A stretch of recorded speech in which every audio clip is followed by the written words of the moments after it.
Welcome back to 18 Live and Well. This is our second episode tonight, and tonight I am joined by my new co-host, Chandler McKinney. Chan, how was your day at work? How's it going, everyone? Thanks for having me, John. And work was great today. Had a great day at work at PNC, and I'm glad to be here. All right, let's get started. We got a lot going on in the NBA and sports world today, so we're just going to hop right in. Where I want to start tonight, though, is with the Boston Celtics. Gordon Hayward, the biggest piece of NBA free agency to fall, signs a 4-year, $128 million max deal with the Boston Celtics. That leaves us with a projected lineup of Isaiah Thomas, Avery Bradley, Gordon Hayward, Jay Crowder, and Al Horford. The biggest question is, though, and when you look at that lineup, does that beat the Cleveland Cavaliers? And honestly, when I take a look at that lineup, no, it does not beat the Cleveland Cavaliers. What I see is Game 6 of the Eastern Conference Finals, and I see a similar result to last year. And I don't think there's anyone else that you can blame other than Danny Ainge for that. You have a top 5 coach in Brad Stevens, who may be the single reason why Gordon Hayward decided to go to Boston with the connection to Butler University. And you have a bench of Terry Rozier, Marcus Smart, Jaylen Brown, and newly added Jason Tatum. You have the assets and you're poised to make a title run, to put together a lineup that could really compete with the Golden State Warriors. And Danny Ainge just simply couldn't get the deal done for Paul George. And he might not be done yet, and I certainly hope he's not. But right now, when I see this lineup, I don't see a team that can beat the Cleveland Cavaliers. And in order to get Gordon Hayward, you had to let Kelly Olynyk become an unrestricted free agent, so he's not coming back. Marcus Smart is now reportedly on the trading block, so he's probably not coming back. And if you can't trade Marcus Smart, you're probably trading Avery Bradley or Jay Crowder. And you certainly don't want to give up those two guys. So the question is, if Danny Ainge isn't done, what star does he go for? And what I think he has to do is I think he has to pick up the phone and get back on the phone with the New York Knicks for Kristaps Porzingis. I think if you put KP at the 4 spot with Al Horford, he can step out and hit threes. He can take big men out to the perimeter. He takes them out of the lane. I think you really make, with the addition of Kristaps Porzingis, you make a team that can really be competitive with the Cleveland Cavaliers. If you don't get Kristaps Porzingis with the newly fired Phil Jackson, couldn't think of the name there for a second, you get rid of Phil Jackson, who was really thinking about trading Kristaps Porzingis. They might not be interested in dealing him. So now, is the consolation prize of that LaMarcus Aldridge? I know the Spurs are really looking to get rid of him. He doesn't really fit that system. He really did not play well in the playoffs, and I think Boston definitely has the assets to give up a couple draft picks to land LaMarcus Aldridge. And the news coming out of Boston today is that they're also looking at Marc Gasol.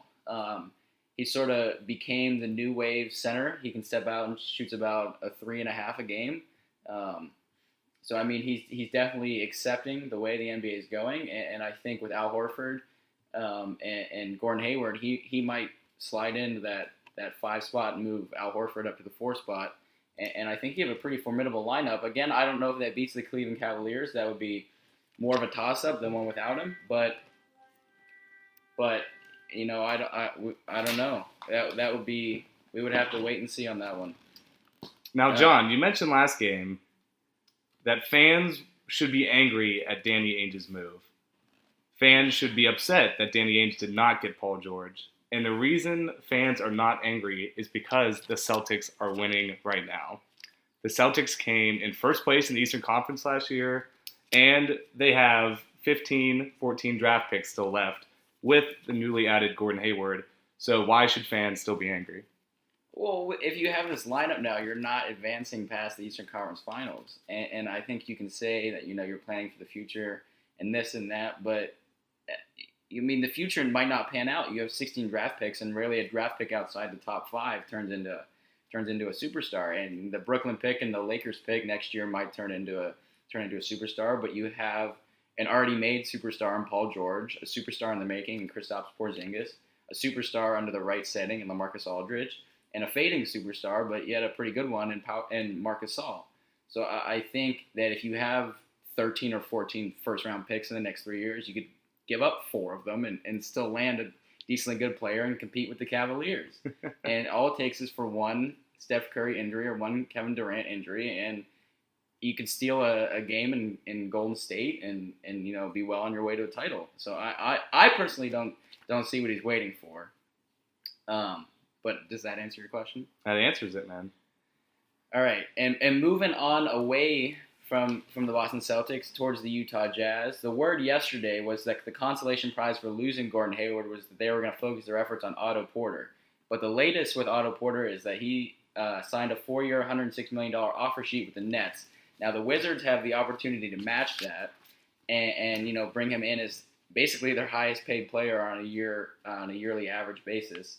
So I mean, it remains to be seen out of Washington. They have a few days to match it. Do you really want to make Otto Porter your 13-point-a-night player, your third highest scoring player on your team last year, your highest paid player?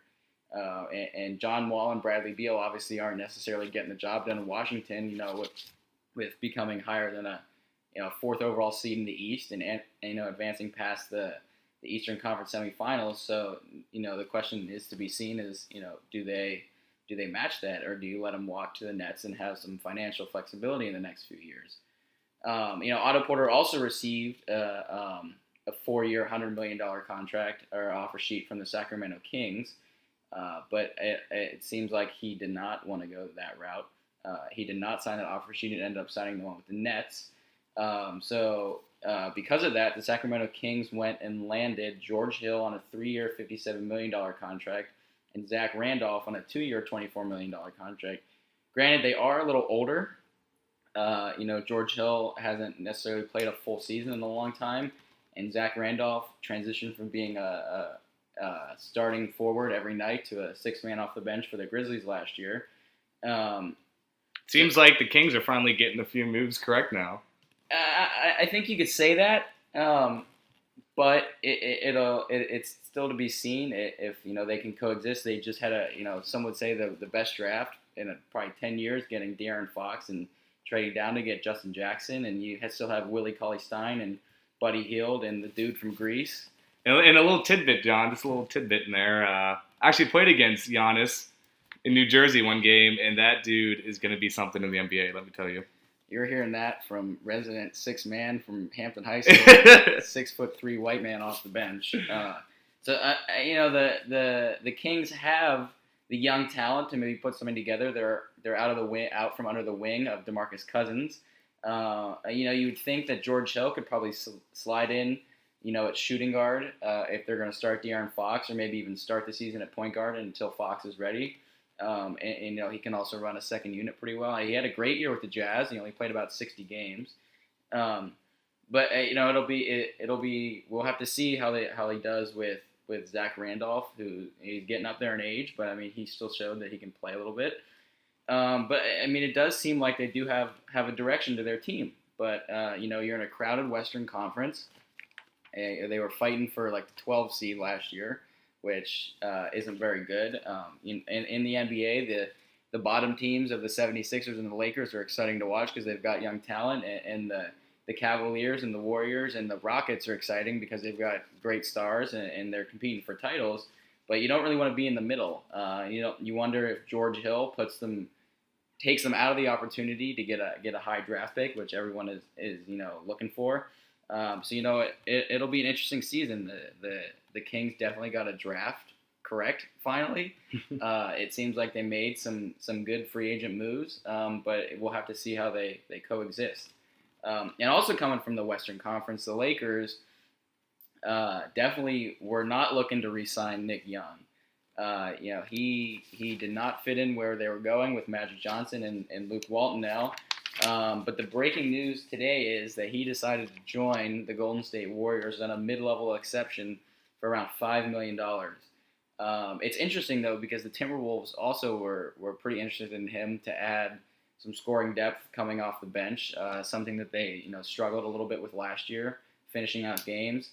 But you wonder how many minutes a game he'll get, in Golden State. It's tough to think that with a lineup featuring Steph and Clay at the backcourt, and you re-sign Iguodala and Sean Livingston, and you bring in Omri Caspi, you wonder how many minutes he's going to get off the bench. But I mean, he's like the JaVale McGee last year. You take a basket case whose career was derailed a little bit, and you wonder maybe he can turn it around. And after this year, he'll be on the right track to getting a bigger contract with another team where he can play a little bit more. So we'll have to wait and see on that. Now, my top 5 remaining free agents out there right now.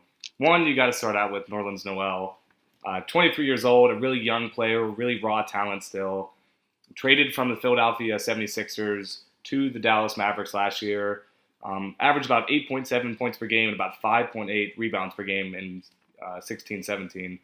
But he's a good raw talent that's still yet to be determined what he is really in the NBA. Is he a power forward? Is he more of a center?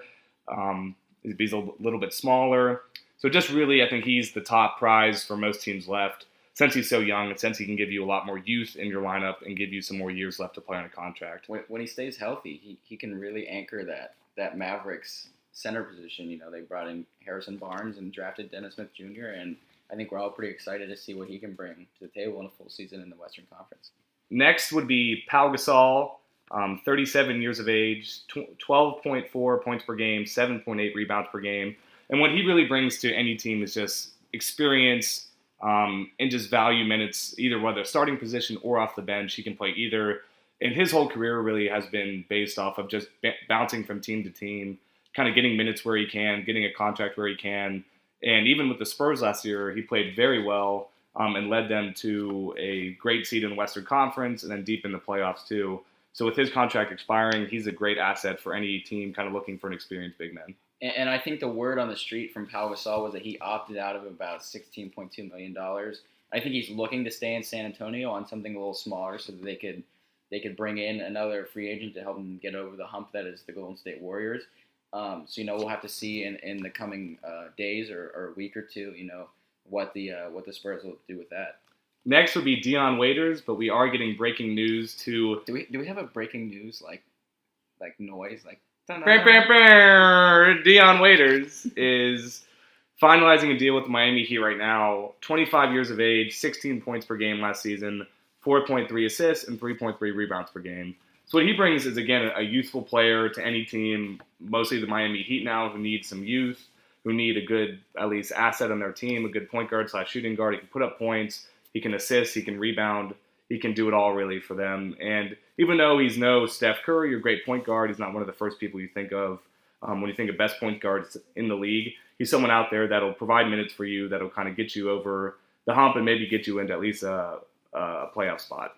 And I think he fits in really well in that Miami culture. You got Pat Riley as the president, Eric Spoelstra as the coach. I think he really proved last year that he wasn't a bust. He could be a one-year wonder, and he might be getting paid for that. But I think he really showed what he can do. He's had a tough road to where he's made it today, but I think in the future he might really show that he's worth the money he's about to get. Number 4 on the list is Rudy Gay, 18 points per game, 6.3 rebounds per game. And what he brings, again, is scoring mostly, and again, some experience. He's about 30 years of age, been playing with the Kings for a couple of years now. And with 18 points a game, I mean, that's a good chunk of points that he can bring to any team. He's that small forward, kind of wing power forward that can shoot, and that's what most teams are looking for nowadays. Someone to guard that Kevin Durant, someone to guard that LeBron James, someone that can provide bench scoring if they need him to. And now that he might get away from the Kings and that disorganized franchise, he might really have some high potential for another team. The only downside of that is he's coming off an Achilles tear. That is the one injury aside from maybe an ACL tear that really derails a player's career, and he's definitely on the wrong side of 30. So you might not see close to 19 points a game every night. And there was rumors coming out of Oklahoma City that he was looking to land there. And I would think that he would slide in really nicely as a sixth man behind Russell Westbrook and Paul George. I think that if they could figure out how to make the contract situation work, that would be a good place for him. There's not super high pressure with how the Thunder finished last year in the playoffs. You still have Houston, San Antonio, and Golden State, above you. But if they all stay healthy and Paul George can be happy in Oklahoma City, I think that could provide a solid lift off the bench, maybe 12 or 15 points rather than 19. And number 5 on the list is Nikola Mirotic, 26 years of age, 10 points a game, 5.4 rebounds per game. And again, he's a stretch 4, someone, an international player that brings a little flair to the Bulls organization, someone that can shoot the 3, which is the NBA league is really going towards now. He can kind of guard the bigger post guys. But again, he's someone that it can bring any kind of talent to an organization and really bring some scoring and some depth to a bench, or even maybe some high minutes off the bench actually, and really provide some team with some youth and get them some outside scoring when they need it to beat a Cavs or Warriors team. Yeah, and I think he's definitely looking to maybe move outside of Chicago. I mean, he might want to get a deal done with Chicago, but I mean, he's had a little bit of a rough go in Chicago so far, and they're definitely in rebuilding mode. It's necessary. I don't know if he is in their future plans. Dwayne Wade's looking to get bought out. You can bring in Chris Dunn and Zach LaVine. I just don't know if he's in the future plans. He could be a good 6th or 7th man off the bench for a contender where he can come in and jack up a bunch of threes and maybe take it to the rim every once in a while. But aside from that, the other big NBA news today was the Danilo Gallinari trade to the Clippers that featured Jamal Crawford going to the Atlanta Hawks. And the story that's coming out of Atlanta is that they intend on buying him out. So he'll hit the free agent market again. And he's definitely at 37 years old and perennially in the conversation for 6th man of the year. He is a player that could take that similar mid-level exception to Nick Young did with the Warriors. He's rumored to be looking at the Lakers or also the Warriors. He'd probably take a little bit of less money to, work that out. But he could fit in really nicely with Lonzo Ball if he were to come again off the bench, probably at the 6th man spot, 6th or 7th man. He leads the NBA in those 4-point plays that it's just terrible to watch. I can't stand it. But he makes it work somehow. So you wonder if that would be a good fit. He definitely has a career in broadcasting. You might as well finish out your career in Los Angeles with the Lakers, and that'd be a pretty nice transition. But before Chan takes back over here, I just want to ask him, what are his thoughts on the Boston Celtics and the moves they made today, and how does he think they're going to contend in the Eastern Conference? I like the Gordon Hayward move, but the big question is can they beat the Cavs? That's the main question no, they can't. That we are discussing here at all points. Let's go player by player. Isaiah Thomas can cancel out Kyrie Irving. No, he can't cancel out Kyrie Irving. He's 5'8". You got to hide him on the defensive end. You can't win a championship when your point guard shoots that much. Next. Gordon Hayward does not cancel. He does not cancel out a LeBron James. Jay Crowder does not cancel out really a Tristan Thompson, and Al Horford really can't cancel out anyone. So I think Al Horford in the new era of every player has to be able to shoot a 3. I think he can step out and hit a little threes, and I think maybe on the offensive end he's a little better than Tristan Thompson, but maybe on the defensive end with defensive rebounding and versatility, I think maybe Tristan has him there. I would say that's definitely a washout. And I think Jay Crowder is the defensive stopper on the unit, and maybe Gordon Hayward will take over that role a little bit, especially if they ship out Jay Crowder to make the cap room work. But this lineup does just not beat the Cavaliers, so I see it as a move that what they could, if they didn't get Paul George, then what's the point of getting Gordon Hayward? I think it's a piece, a piece of the puzzle, but I still don't see, like Chandler says here, I still don't see a team that can take the Cavaliers, past 5 or 6 games. And what move would you like to see them make? I'd like to see them make maybe even a Carmelo Anthony move. I mean, he's someone that's still out there, that's still on the block, that's still available. He's looking to maybe buy out for the Knicks, and he's really kind of taking his time and seeing what's happening. And he could be a piece that has said, I might go to the Rockets, I might go to the Lakers, I might go to the Celtics. He's someone that can maybe play in that Jay Crowder role, and he's another average scorer for the team, and he can definitely take over. So he might be another piece of the puzzle that's still left for this free agency year. But other than that, really, I don't think any other piece of the puzzle can beat the Cavaliers still. The only problem I see with Carmelo Anthony is I think at his age and what he brings to the table, and he's kind of a liability in the defensive end, I don't think he works necessarily for a contender outside of maybe a six-man role. And the problem is with Carmelo Anthony is he too similar to Jason Tatum, who you just drafted, that long 6'9" wing who can shoot and maybe isn't the best on the defensive end. And the other problem is that Carmelo has a no-trade clause. And it was reported that he would waive it to go to the Rockets or the Cavs.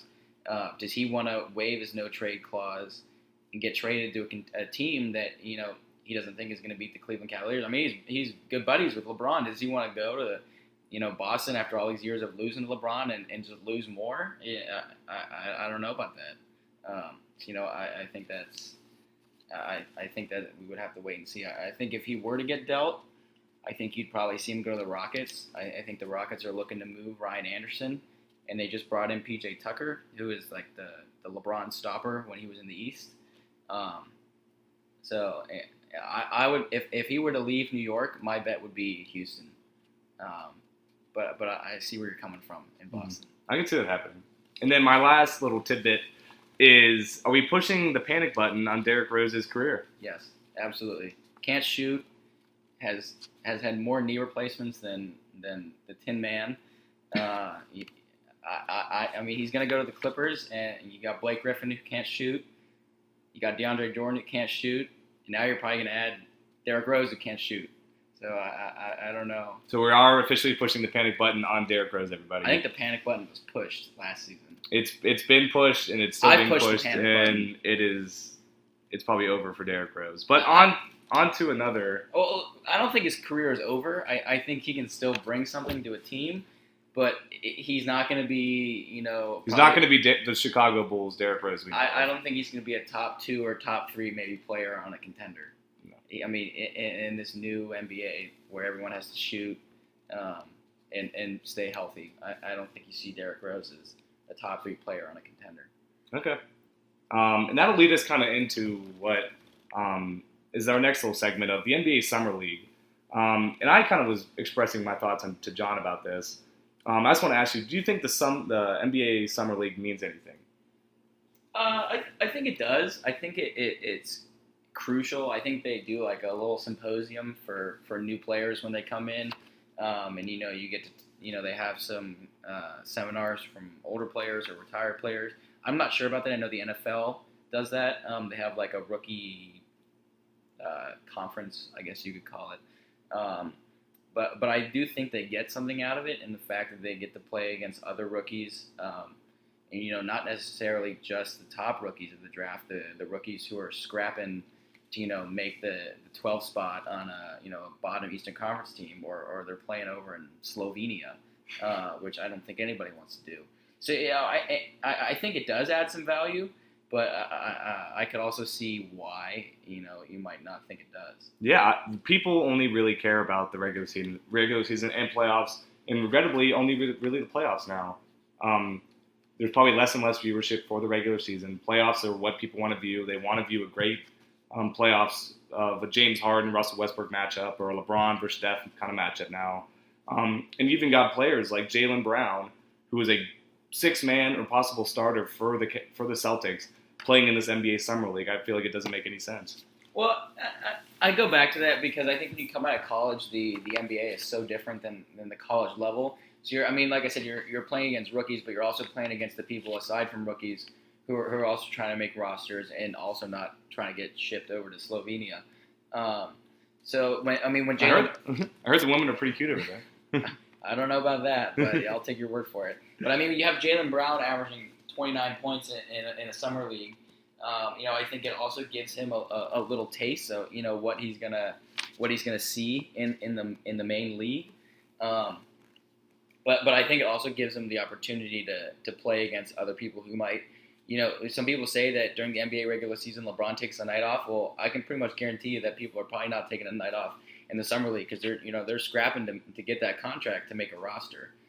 So I think they get a taste of what some talent and what hard work might be like in the NBA. Well, there's even some injuries that have happened kind of going into the NBA Summer League too. Like, can you express your thoughts on Ben Simmons' injury and how he was out for the whole 16-17 season? Like, that's a first-round draft pick out just because he was playing in these Summer League games, which mean nothing. Well, I don't think if I remember correctly, I don't think he was hurt in the Summer League. I think he was hurt just in like a regular practice, prior to the NBA season. But I can see where you're coming from. Like, I understand it. It's definitely happened in the past where you have, players that are highly touted coming into the league, and they might get hurt during the summer league. But I mean, you could say they could play. Julius Randle 3 years ago broke his leg in the first 12 minutes of his NBA career. So I think a lot of the injuries are flukes.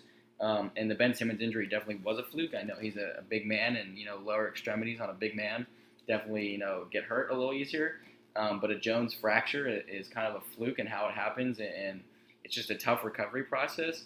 And the Celtics are always very wary of playing anyone when they're injured at all. As you can see by Joel Embiid being okay, playing a little bit, getting hurt, and then him sitting out the rest of the season. Yeah, and I don't think you're going to see Ben Simmons in this summer league. I think Brett Brown's already come out and said that he's going to be running the point, and Markelle Fultz is probably going to play off the ball and maybe run the point a little bit himself.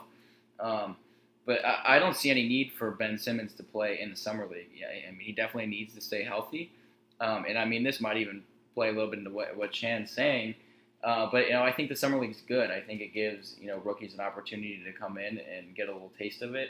Really prove themselves to make an NBA roster. And I think when you have a player like Ben Simmons who gets hurt, or any other player who gets hurt in the summer league, it's just a casualty of playing the game and trying to make a team. And I'll ask Chan about this, but I think one of the biggest debates in the NBA right now is should we mandate that it be 2 years? You have to spend 2 years in college. So if you were to you have 18, 19-year-olds coming out of college, and they've only played 1 year, and they're transitioning right to the NBA, and if you don't have the summer league, the first time they're playing live action against other NBA athletes is opening night. Do you get a little shell shocked? What happens in that that experience? I think it still should be 1 year, if let alone high school. Still like back when Dwight Howard and LeBron James came out. And that's just a time period when great athletes, if you were great, you came out, you went to the NBA, and you made it. There's probably a good fair share of stories of people coming out from high school and not making it. But this 2 year rule that people are talking about, or even maybe 3 years like football, I think is nonsense. It's just adding too much time on these players, and maybe some of these guys come out when they're 23, 24 now, and by that time they're they're not as youthful as they used to be. Maybe they're more injury prone, and when they can come out when they're 21, 22 years old, that's when they're in their prime years of their life. They're at their youngest, and they may have to give a little shell shock to kind of get them integrated into the league and become great potential players. Well, the thing that I think that's wrong with coming out after 1 year is if the NFL you can only come out after 3 years. I think it is. You have to be like after your redshirt sophomore season. You can hide a first overall pick as the third player on the depth chart because you have 53 people on your roster.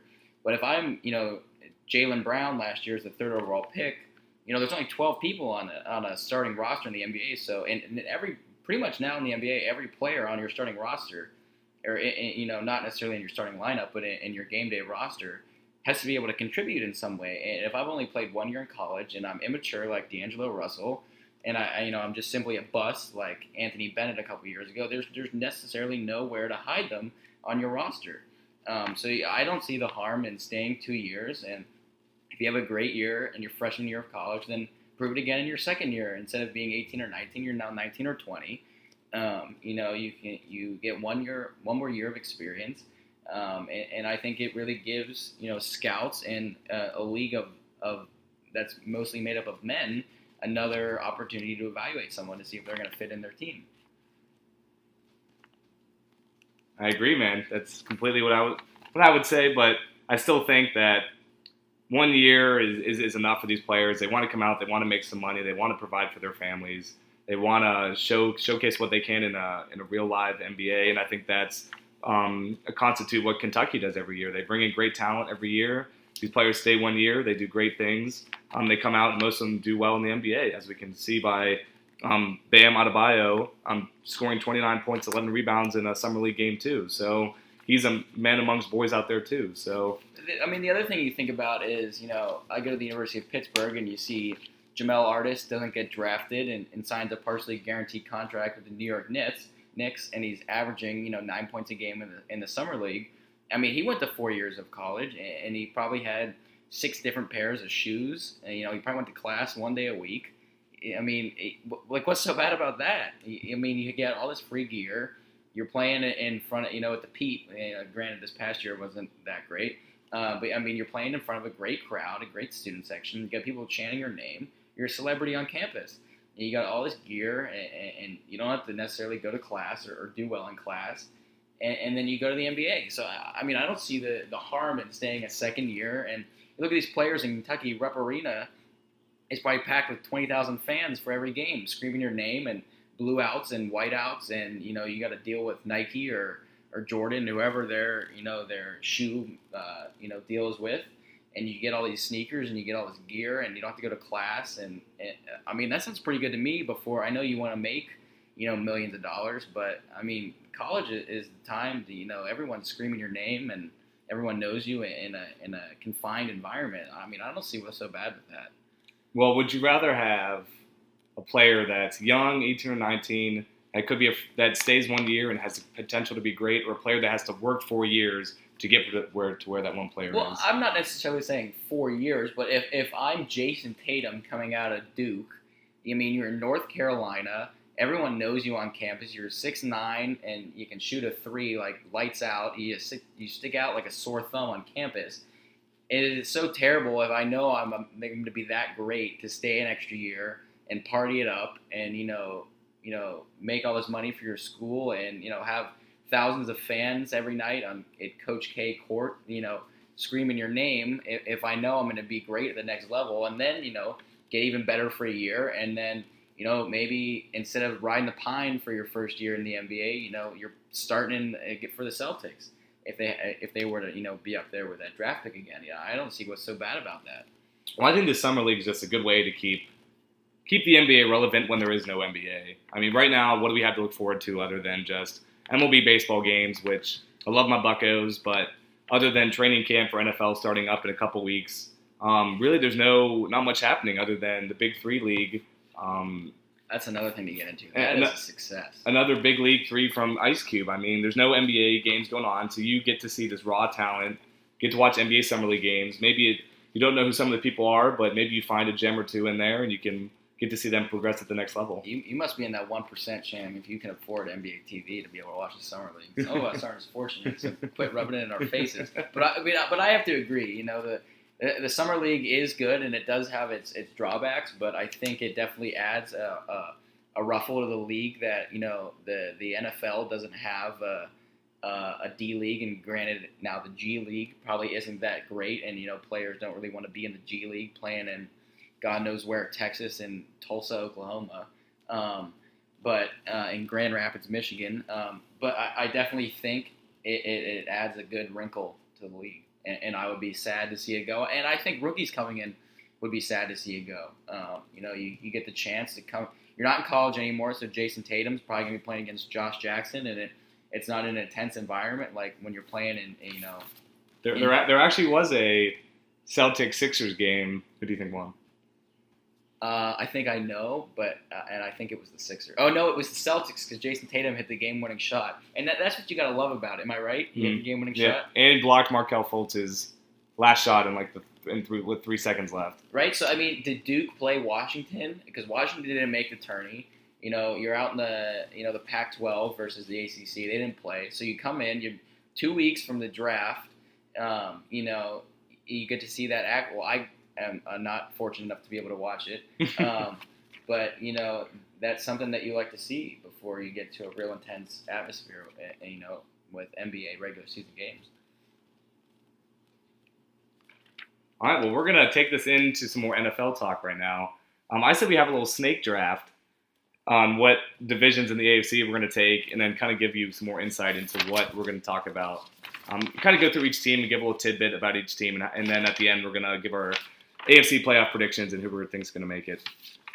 So I'll go first. I'm going to snake draft and take the beloved AFC North first. So you're up. You get 2. I get 2. Yeah. Well, I mean, I'll start with the AFC East, and then I'll move along to the AFC West. Okay. So I'll kick it off with the AFC East. I think when you look at the AFC East, I mean, it screams Patriots. You're coming off a Super Bowl win, and did they get worse? No. And did they get better? Yes. You add Brandon Cooks in trade, and that begs the question: why are other NFL teams helping the Patriots? The Saints I forget who they got, and granted they are in the NFC, but why are you helping the Patriots? Who they still have James White and Dion Lewis and Amendola and Edelman, and Gronkowski's coming back healthy. Why on earth are you going to add a receiver who granted was the first wideout in New Orleans? He's probably going to have 70 catches this year and probably 13 touchdowns. It just blows my mind. And as a Steelers fan, I hate to see it. But moving on to the rest of the division, you see the Dolphins, who are coming off a playoff berth last year. Tannehill got hurt. But, I mean, you still have Jay Ajayi, rounding out that backfield, and the new addition of Julius Thomas at your tight end with Jarvis Landry. And still have a pretty decent offensive line with Laramie Tunsil. He's 1 year removed from his bong incident. Nothing that exciting happened in the draft. But then you look on the defensive side of the ball, Cameron Wake is always, pretty good. And you got Ndamukong Suh. And, Lawrence Timmons coming over from the Steelers. I think you have – if the Patriots weren't in the division, I think you're looking at the Dolphins winning it. But, I mean, you got to wake up in the morning, and if you're Adam Gase, the head coach, and you look at the division you're in, I mean, you kind of got to feel sorry for yourself. And then, the Jets at 5, you got to think that, they're not going anywhere. I mean, who's running the quarterback show?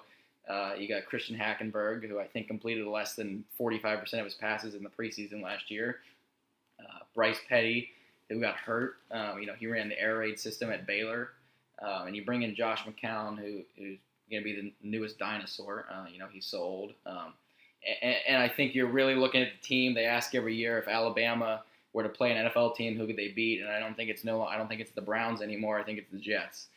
And then the other team in the division is the Bills. Do you think that they can really make some headway? And no one really wants to go play in Buffalo. You draft a quarterback in Nate Peterman, and you got Cardale Jones, and you bring back Tyrod Taylor. Do you really think they can compete in the division with the Dolphins, who have probably moved ahead of them, and the always dominant Patriots? And the answer is probably no. I think you're going to see a disappointing Buffalo season. Tyrod Taylor and LaShawn McCoy, are probably wasting away up there in Buffalo. No one wants to come up to the weather. So I think you're going to really see a team, struggle a little bit up there. And I'll transition that into the AFC South. First, we got the team of the Jacksonville Jaguars, who were 3-13 last year. Blake Bortles had a poor season, really had no control over the ball, didn't really have a running back game. Allen Robinson wasn't who he was in the past years. But they did upgrade in the draft and did get a more consistent and powerful back in Leonard Fournette. And I think he'll be a force to be reckoned with this year in the NFL. But other teams that have really upgraded in this kind of division are the Tennessee Titans mostly. I mean, Marcus Mariota had a great season last year. He was a great fantasy player for anyone. He's the real deal. He's going to be a good player. They upgraded with Eric Decker. Adding him to the team is great. Corey Davis, who is another great wide receiver that's going to come in here. DeMarco Murray is always a great running back. And behind him is a great running back in Derrick Henry. And they kind of get lost in the mix now. Rashard Matthews, who was their leading wide receiver last year. They upgraded at O-line and Jack Conklin. And there's just great players all over the board for the Titans. So if they can stay healthy, sorry to steal your thunder here, Chan. If they can stay healthy, I think you're definitely looking at a pretty good team. Yeah, and the AFC South is always a toss-up some years. I mean, the Colts win it, or the Texans win it, or Titans win it. It's kind of a toss-up every year between every team. And that kind of transitions into the Texans, who J.J. Watt's back again this year. You got Jadeveon Clowney. You kind of got some Brian Cushing. And offensively, you even got DeAndre Hopkins again, Will Fuller. But the big question there is always quarterback. Who's going to be there? Is it going to be Tom Savage? Is it going to be Deshaun Watson? Is it going to be someone else that they're going to bring in? Since Brock Osweiler left to go to the Browns, I mean, they've kind of Tom Savage did have a good end of the year last year, but can Deshaun Watson come in? Is he going to win that job and take over that team? We'll be waiting to see on that one. And again, to slide in here real quick, I was reading something the other day, and as painful as it is to say, right now I think they are considering Brandon Weeden for the day one starting job. That does not sound good coming out of my mouth, and I'm sure it does not sound good hearing it on your end. But as Chan said, we're going to have to wait and see who slides in as the starter. Next is the Indianapolis Colts. Really pretty much an average team if you look at them. We do have a new GM that they just upgraded to, which is nice. Maybe he'll bring in some new, better players around Andrew Luck. And they did do really well in the draft, we both thought, with Malik Hooker. Great player out of Ohio State, local kid from Newcastle. Andrew Luck's always going to kind of lead your team there. He's going to bring a great arm to the team. He's going to get you wins simply just by being Andrew Luck. It's all about, for them, is getting offensive linemen that can protect him and a better defense, which they did in the draft. And so next, kind of transitioning into the AFC North, our beloved AFC North. Our team, the Pittsburgh Steelers, 11-5 last year, which was best in the AFC North. No one really kind of could contend with them. We have Martavius Bryant, who's back. He's the alien. He's going to be the man, right behind Antonio Brown, I believe. Le'Veon Bell is still behind the backfield, but really we'll need to see if he signs a deal yet. He is working out. He is doing off-season workouts right now, but if he needs to sign a deal with the Steelers to kind of hold him long-term, to kind of keep that Ben Roethlisberger, Antonio Brown, Le'Veon trio together. If you had to pick one player to keep between Antonio Brown and Le'Veon Bell, who would it be? Probably be Antonio Brown, I believe. He's just the better receiver, 100 receptions a year. He kind of leads that team. Le'Veon Bell is great. He is kind of the running back of the deal, but I think you can definitely find another running back that can kind of swoop out of the backfield, catch some passes out of there, and get running yards when you need it, like a D'Angelo Williams did. I like it.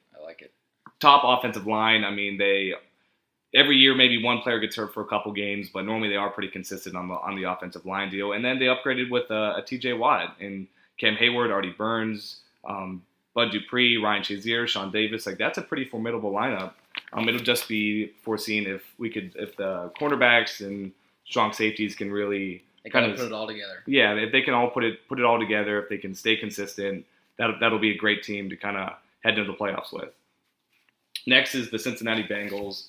I live with a few Bengals fans, and it's always been nice to see them kind of crumble every year. And again, they did it with this year at 6-9, and we kind of both thought too. Andy Dalton, he'll win you 6, 7, 8 games, but he won't lose you many games either. It's just he's one of those kind of quarterbacks that he needs the talent around him to be able to get you to 10, 11 wins. Yeah, he's an okay quarterback. He won't lose you games, but he won't win you games. And they're kind of stuck with him.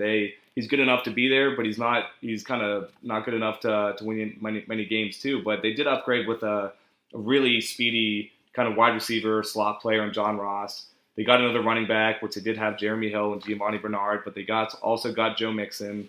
We'll have to see with his impending charges maybe what's going to be going on with him. Baltimore Ravens next. I think the biggest upgrade they did was signing Jeremy Maclin. In the ESPN fantasy drafts, he's going very late. People are not really too high on Jeremy Maclin, but I think he's going to be a great player. Probably step into that first wide receiver role for Joe Flacco, who's always can find open receivers. They have the deep threat Mike Wallace and Brashard Perriman, who's just another great player there too. And they have a defensive veterans. I mean, I think every team is going to be better when they have veterans on there. They have Terrell Suggs, Eric Weddle, C.J. Mosley. Any team that with some veterans is going to do pretty well, I believe. Do you think this is a make or break year for Joe Flacco as a quarterback in the NFL? Yeah, he's already got a Super Bowl ring. I think that kind of made his career right there. But if he doesn't go back or he doesn't even see a Super Bowl again, I think that he might not make the Hall of Fame at all. Oh, I don't think he's a Hall of Fame quarterback. I mean, he won one Super Bowl probably because Ray Lewis is going out. But personally, I think this is honestly a make or break year. I mean, your average salary is top of the league, close to $23 million. You finished last year with 8 wins, and you haven't been very good since you won a Super Bowl. Granted, he did tear his ACL a few years ago, but I think personally this is a make or break year for him. Yeah, they could definitely look into getting another quarterback in the draft, trading for someone young, maybe sitting in behind him for a few years. So yeah, if Flacco doesn't pick it up, maybe they could be seeing another quarterback there in the next few years. And then finally, the Cleveland Browns, 1-15 last year. They did have Hugh Jackson come in and kind of try and at least organize this and see kind of help with the organization aspect a little bit. But it's going to be yet to be seen who's quarterbacking again this year. That's the constant talk with the Cleveland Browns is who's going to be quarterbacking. And it could be Deshaun Kaiser, it could be Brock Osweiler, and it could be Cody Kessler. I think the word out of Cleveland is that they're looking to start Deshaun. Get him ready for the cold weather. He's big. He's like Big Ben. He's got big hands. He can sling it down the field and when it's raining and when it's snowing. So I think Hugh Jackson is really into him, and I don't think I'd be surprised if I saw him starting Week 1. I think that he will not be ready for Week 1. Oh, I don't know if he'll be ready. But I think he'll be starting. Notre Dame head coach said Deshaun Kaiser is not ready for the NFL. Yeah, I believe that all the way. I think he's too young. He didn't do that great at Notre Dame. He didn't flash anything to anyone playing there. And he did get drafted, and the Browns did take him to try to add more quarterback depth. But I think it'll be Cody Kessler or Brock Osweiler starting for that team. I guess we'll have to wait and see, huh? Then receivers they got is Kenny Britt, Corey Coleman are always going to be pretty dangerous. Kenny Britt's an older, kind of more veteran receiver that will get you some yards, will get you some receptions, which they need just more receivers for that quarterback to throw to. The running back game is Isaiah Crowell, Duke Johnson. But the big upgrades they obviously got were in the draft with Myles Garrett. He'll give you a great kind of defensive end player, very tall. I think he did get hurt, though, so far, which might not be a great start for the first overall pick, and it's a total Browns move. I think he tweaked an ankle a little bit or something, or a hamstring maybe. Jabril Peppers can play any position you really need him. He showed that at Michigan. He could play linebacker, safety. He can play running back if you need him to go in there.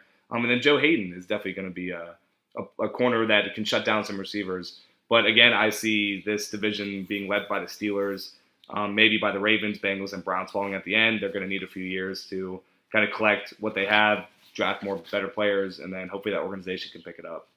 But I think similar to the Sacramento Kings, you finally see maybe some direction to an organization who since Derek Anderson let him God, that was probably like 10 years ago. You finally see a direction maybe, and getting a quarterback that Hugh Jackson likes, and a veteran behind him in Brock Osweiler. And then, the can't miss draft pick in Myles Garrett. If he can stay healthy, I think, he can really cause some trouble over there for Big Ben and Joe Flacco and Andy Dalton. And like Chance said, Jabril Peppers can, really slide in anywhere in the defense. I think they might want him to play that kind of hybrid linebacker safety role where, when Mark Barron, moved from the Buccaneers to the Rams, he kind of slid in there really nicely, and, he can cover the middle of the field pretty well. And kind of lead that defense. I think you're finally starting to see a team that has been so disorganized find a new direction. And as long as they keep Hugh Jackson, I think it would be a major disaster if they were to fire him in the next few seasons. I think he really knows what he's doing, and I think he's probably the best head coach that they've had there in a long time. But now the Browns are no longer, as we said, the basement of the NFL.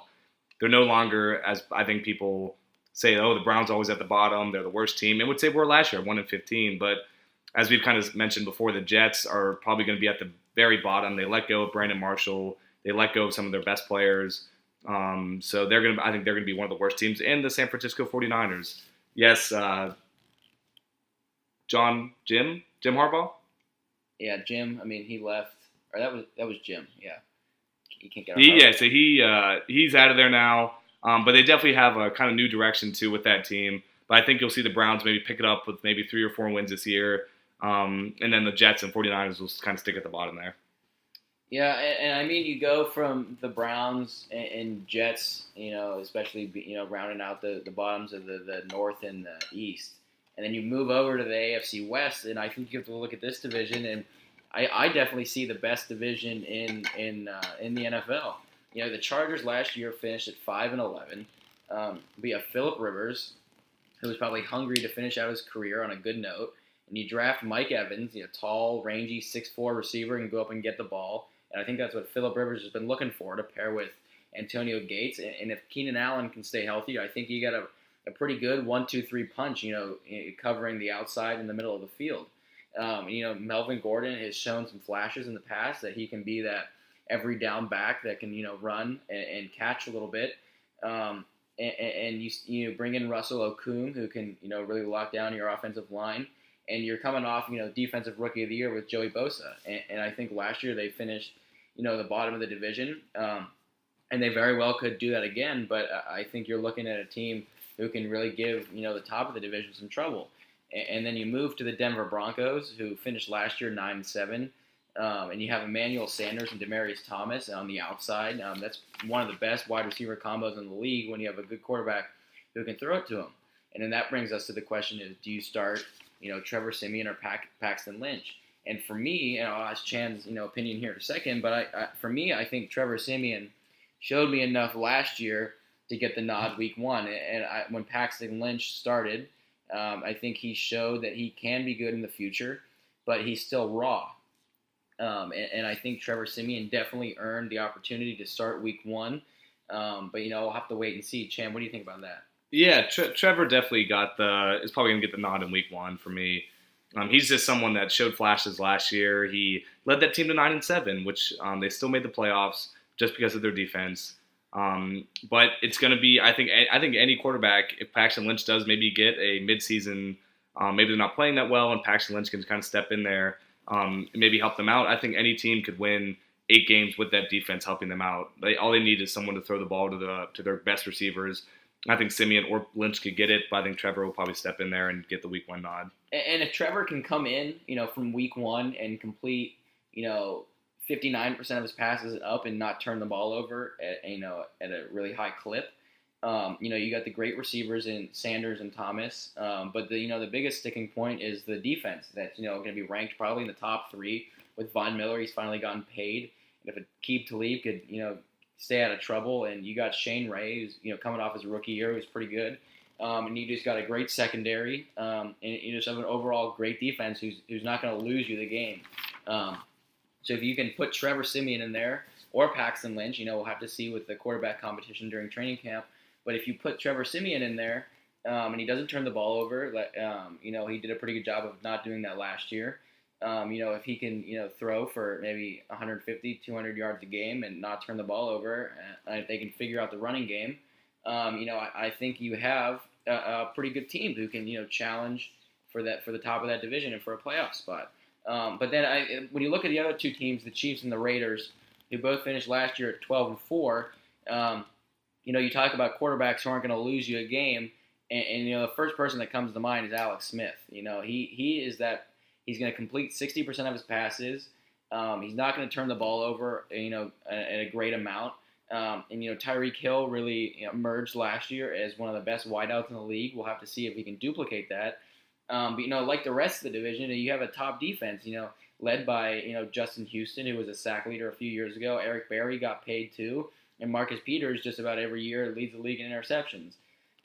So, Alex Smith isn't going to lose you games. And if he starts to lose you games, you draft 15th overall Patrick Mahomes, who, he's probably not ready yet, but he can definitely sling that ball. And, he's got good size and he's got big hands. And, he can definitely throw it in Kansas City when it's cold out. But, I'll probably, guess that they'll land somewhere at 11-5.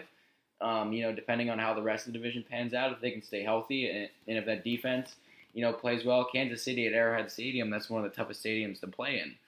But the team we're most excited about is the Las Vegas Raiders. Yeah, and I was probably going to call them the Oakland Raiders. They are staying in Oakland for another year or two before they move to Las Vegas. But the big news coming out of Oakland is that 5 years, $125 million contract for Derek Carr. I mean, that's the highest contract in NFL history, and you give it to him only after 1 year of really proving his stuff. He breaks his leg towards the end of the seaon. They finished 12-4, and you wonder what would have happened in the AFC playoffs if you don't have Connor Cook leading the charge there. After you sign this big contract, you got to really live up to the hype. And I definitely think he has the tools to do so. He's not like his brother David. He's definitely better. And I do not think he's going to be a bust. And, if you look at any lineup in the league, I think the Oakland Raiders really have the young lineup that, can go toe-to-toe with anybody in the league. You got Michael Crabtree, who's had a renaissance, in Oakland since coming over from San Francisco. Amari Cooper is probably one of the best wideouts in the league. You add Jared Cook, who also had a renaissance in Green Bay last year. He's a threat down the middle. And you're looking at a lineup that also features now Marshawn Lynch, who, 1 year off retirement, hopefully he can keep it together. They had to give up Latavius Murray, so I don't really necessarily know, who's going to slide in behind him if he struggles.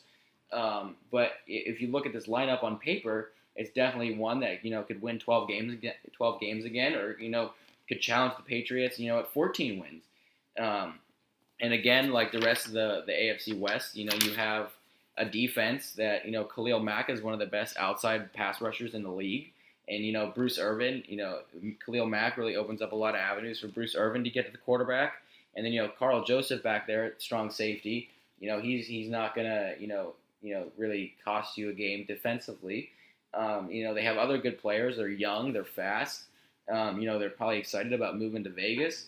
I really think you have a team that, they could be the team in the AFC if they stay healthy that, challenges the Patriots for supremacy. I'm pretty excited to see what they have to bring, this season. I think at the end of the year, you're looking probably at anywhere from 11 to 13 wins if Derek Carr can stay healthy and if he lives up to the contract.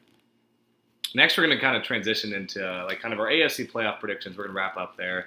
And John, I just want to go through your teams real quick and see who you think is going to be the winner of each division, and then give me 2 wild cards. All right. I don't. When I look at my predictions, I don't really think I have any shockers.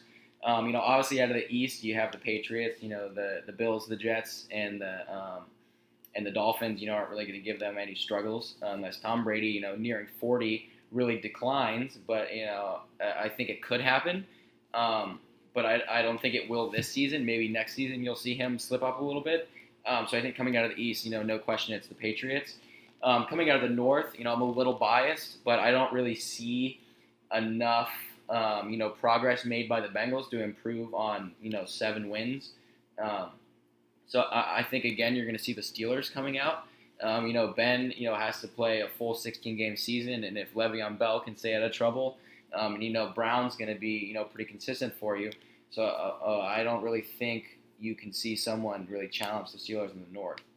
And again, in the West, the best division of football, I think you're going to see the Raiders coming out. Like I said, they're probably going to have 11 to 13 wins, which usually wins you a division. I think they'll probably slide in at that number 2 seed in the AFC. So my guess is they'll have a bye in the first round. And I think you're probably looking at, probably in, next year or in the second year, probably the best team in football. So I think this year you'll see some progress made on last year, and if Derek Carr can stay healthy, I think you're looking at the 2 seed in the AFC. And the real surprise pick that I have, it might not be as much of a surprise, but I think when you look at the Tennessee Titans coming out of the AFC South, I think they really have the players and the depth, defensively and offensively to make a run to win that division. And Andrew Luck hasn't really shown me that he has the ability to stay healthy. 1. And 2, the organization itself hasn't really shown me that they have the ability to, put a solid team around him with a running game and a defense to be able to give him some support once they move to the playoffs. And I think Marcus Mariota is the real deal. DeMarco Murray also had a career renaissance in Tennessee. And you bring in Corey Davis and you make some additions on the defensive end. And if Marcus Mariota doesn't get hurt last year, I think you have a playoff team. So I think this year you're looking at the AFC South champions. And then the 2 wild cards, I would have to say that the Chiefs are probably a lock to make that first wild card. They're always the consistent team. You re-up Andy Reid's contract. Granted, there was a little bit of turmoil with the GM spot. but I think Andy Reid is, always one of the best coaches in the NFL, and I don't really see anything pointing to that fact that they'll decline. So I think they're going to build off, what they did last year, and they'll make the playoffs. And then when I look at the second wild card spot, I see a toss up between the Bengals and the Broncos. But when it really comes down to it, I have to pick the Broncos defense. I think they're just built for December football, especially in Denver. Like I said, if Trevor Siemian can, stay out of trouble and not with turnovers, I think you're looking at a team that can really, clinch that second wild card spot and do well. So just to round out the 6 teams from the AFC that I think they're going to make the playoff, I got the Patriots coming out of the East, the Titans coming out of the South, the Steelers coming out of the North, the Raiders coming out of the West, and the Chiefs and Bengals rounding out the 2 wild card spots. Broncos, John. Oh, the Broncos, not the Bengals. The Broncos. I don't know where that came from. Well, the Cincinnati fans, it's not going to be you this year. Yeah, from John's predictions. Yeah, the Broncos, not the Bengals. The Bengals are going to have a rough year, I think. I'm going into my predictions. I'm coming from the East again, like John. Got to reiterate, the Patriots are the top team there. Tom Brady, he's only getting better now with Brandon Cooks being added and no one else really leaving. So that team's really a lock there for the East. I said for the South are going to be the Colts this year. I think that they can pull it together. Andrew Luck has been there for long enough. They've added at least some pieces on defense, and he's made the playoffs in probably his first 2 or 3 years in the NFL. So I think he can maybe do it again this year. Coming from the North, the Steelers, again, a little biased, but again, Browns, Bengals, Ravens just don't really have the firepower to stick with the big 3 that the Steelers have and their great defense. So I think Steelers come out of the North. The West, we both really liked the Las Vegas Raiders. That team is going to be very potent this year. They're probably going to be a great fantasy team for players on there. Derek Carr can stay healthy. They get great receivers, good defense, all around just a great team that's going to make it. Wild card 1 I have is the Denver Broncos. Great defense again. Defense wins you championships. So if anyone, Paxton Lynch or Trevor Siemian, can kind of step into that role and not lose you games, they'll definitely be in the wild card, I believe. And then the second wild card team is the Tennessee Titans. Great additions in the draft. Great running back. Great quarterback in Marcus Mariota coming for another season. And that defense is going to probably be maybe the one liability that they'll have, but that offense is pretty potent, and they might not be in the best division, but they can definitely kind of maybe play Colts for that spot and then definitely win a wild card position. Yeah, I mean, the only difference looking at them between our 2 predictions are he has the Colts coming out of the AFC South. I think that division is probably the biggest toss-up, maybe followed by the North, if the Bengals and the Ravens could pull it together. But I think some of the divisions are pretty clear-cut, and then you have the AFC West where you have 3 teams and maybe 4 if the Chargers could really pull it together and Phillip Rivers plays at a high level. I'm really excited for the NFL season, and I think the AFC is going to be really highly contested between who's going to make the playoffs. Next time we'll have to do the NFC, but I think the AFC really holds the most in store for the most excitement and whatnot. 3 weeks out from training camp. I definitely think that's something to look forward to. Hard Knocks will be on. That's always something to watch. Who's the team? Who is the team? Is it the Buccaneers? Or is it the Rams again? No, the Buccaneers. Is it the Buccaneers? You got Jameis Winston and we strong then. Yeah, that is something. But I think we're excited, and with NBA free agency, the big dominoes falling today, and Gordon Hayward and George Hill yesterday. I think you're going to start to see the dust settle a little bit. The team's rosters are really going to start to take shape. But we got a lot to look forward to in the coming weeks. I know we didn't get a lot to the NHL today, but the big news today is Connor McDavid signs 8 years, $100 million. I know I went on about it last time, but that's too much for one player. That's about 15% of your salary cap. With a cap of $75 million, you're really capping yourself financially and not giving yourself much flexibility to be able to sign other players in the future. I know he's great, but I think they overpaid for him just a little too much. 2 years in the league so far. So we'll have to wait and see. And in the world contest of eating, Joey Chestnut wins the hot dog championship with 72 hot dogs. John, how many hot dogs do you think you can eat in 10 minutes? Probably 3. And I heard today some of the stats. That's over 20,000 calories. I just want to yak just thinking about it. And I'm pretty sure they do yak after, but I just see no added value in eating 79 hot dogs or 70. Oh, you eat 72? 72 hot dogs, and the world women champion ate 42 hot Oh, dogs. God. Would you date a girl that ate 42 hot dogs? That's a deal breaker. That is a deal breaker. Well, that's it from 18 Live and Well, folks. John Harrison is going to be on a fishing trip to Montana next week, so Chandler McKinney will be taking over the reins on the show and bringing you my take on what's happening in the sports world, NBA free agency, and any of the news you guys want to hear. So if you please like us, please subscribe, and we'll be bringing in more shows as the weeks go on here. Thanks, guys. A great time today. See you next week. Bye.